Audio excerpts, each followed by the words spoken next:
அஸ்ஸலாமு ஹலோ அஸ்ஸலாமு அலைக்கும். எல்லோரும் எப்படி இருக்கீங்க? நான் ஹெச்சா சமையல். கேரட் பட்டாணி பொரியல் எப்படி செய்யறதுன்னு பார்க்கலாம். ஏற்கனவே கேரட் பொரியல் ஒரு வீடியோ போட்டிருக்கேன்.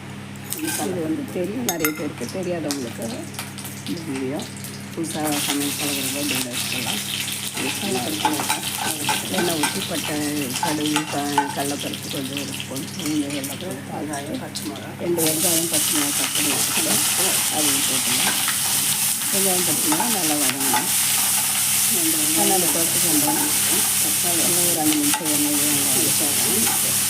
கேரட் பொரியலுக்கு கொஞ்சம் வெங்காயம் 2 வெங்காயம் போட்டு நல்லா இருக்குங்க. இந்த பட்டாணி வச்சுருக்கேன்.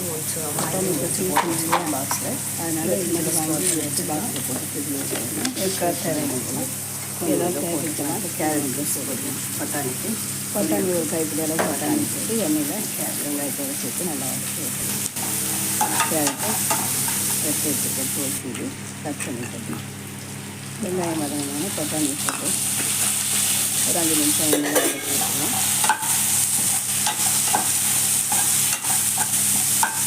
பட்டாணி ஒரு 5 நிமிஷம் எண்ணெய் வதங்கி வேகட்டும்.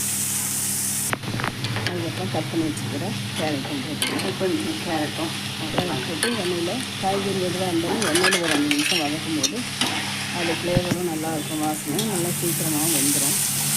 சாப்பிட்றதுக்கு நல்லா டேஸ்ட்டாக இருக்கும். நல்லா எண்ணெயில் பட்டாணி கேரட் எல்லாம் எண்ணெயில் ஒரு 5 நிமிஷம் நல்லா வதக்கிக்கலாம். அதுக்கப்புறம் லைட்டாக மசாலாலாம் கொஞ்சமாக ஒரு 1/2 ஸ்பூன் மிளகாத்தூள் ஒரு 1/2 ஸ்பூன் போட்டால் போதும். உப்பு தேவையான அளவு. பச்சை மிளகா காரம் இருக்கிறதுனால மிளகாத்தூள் நிறைய போட்டு தேவைப்படும். சும்மா கலர்க்காக ஒரு 1/2 ஸ்பூன் இல்லை 1/4 ஸ்பூன் போட்டால் போதும். நல்ல எண்ணெயில் வதக்கி வைக்கணும்.